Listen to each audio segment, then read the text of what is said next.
Hello, everybody. It's Uncle Matt, and I'm here to read you a bedtime story. Today's bedtime story, Froggy Goes to School, by Jonathan London, illustrated by Frank Remkiewicz.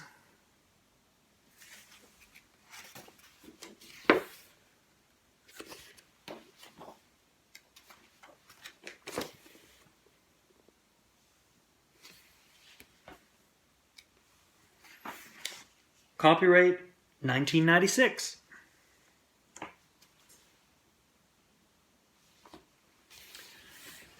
Here we go. It was the first day of school. Froggy woke up and looked out the window. The sun was high in the sky. "Oh no, the bus! The bus!" he cried. "I'll miss the bus!"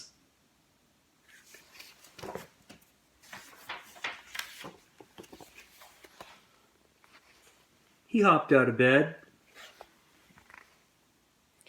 and flopped outside. Flop, flop, flop. The school bus was leaving. "Wait, wait," he yelled, and took a mighty hop.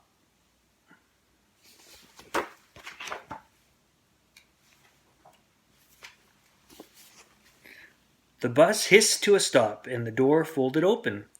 Froggy flopped up the steps, flop, flop, flop. But when he reached the top, everybody laughed and pointed their fingers.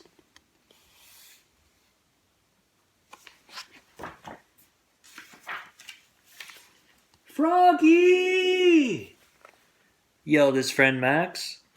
"What? Did you forget something?" Froggy looked down. Oops, he was in his underwear.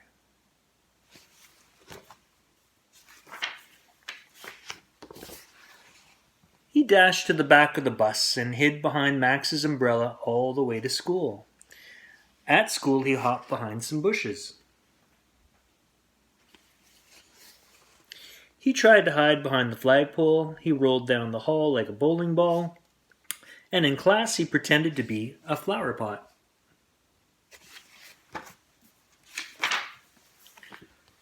"Froggy!" called his teacher. What? But it wasn't his teacher at all. It was his father. Froggy rubbed his eyes. He had been dreaming. He was still in bed. "Rise and shine, Froggy," said his father. "It's the first day of school."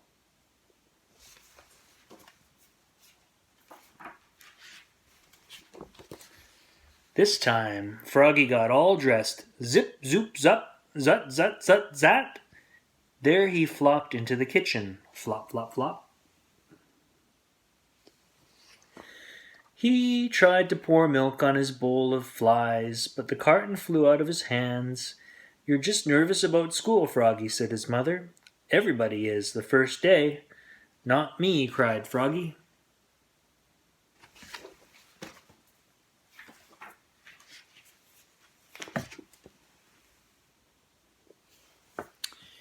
And together they leapfrogged all the way to the bus stop. Flop, flop, flop.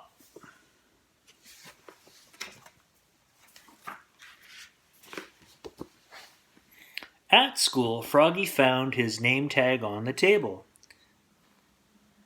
He liked his name. It was the first word he knew how to read. It was the only word he knew how to read. "Froggy!" He read it aloud, louder and louder.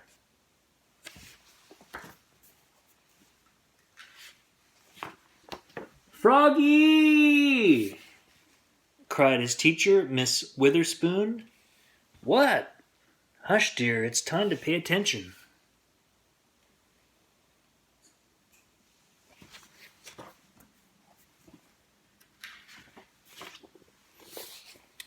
But it was hard to pay attention. He squirmed. He looked out the window at the falling leaves. He felt like a leaf falling, falling, falling. Plop, he fell out of his chair. "Oops." "Kindly stay in your seat, dear," said Mrs. Witherspoon. "We'll sit on the floor at circle time." At circle time, Miss Witherspoon said, "Now, children, today I'd like you to tell us what you did last summer. Who wants to go first?" Froggy shouted, "Me, me, me, me, me, me," and so did Max. Miss Witherspoon went clap, clap, clap, clap, clap, and everybody went clap, clap, clap, clap, clap with her. Then they grew very quiet. "Now, one at a time," said Miss Witherspoon.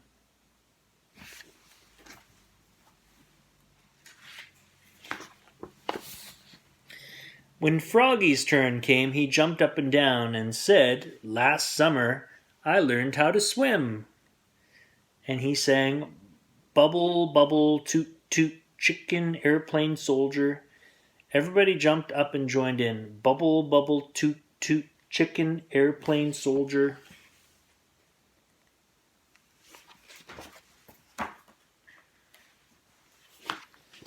When, uh-oh, walked in the principal, Mr. Wughort. "Bubble, bubble, oops," cried Froggy, looking more red in the face than green. Mr. Mugwort glared at him. Then he joined in, "Bubble, bubble, toot, toot, chicken, airplane, soldier," till the bell rang for recess.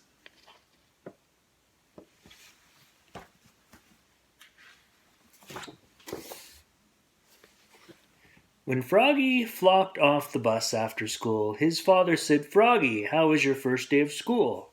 "Great," said Froggy. "I taught the principal how to swim." That's nice," said his mother.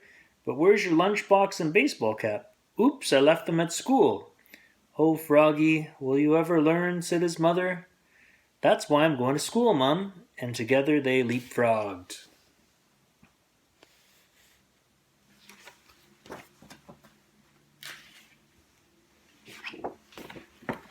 All the way home. Flop, flop, flop.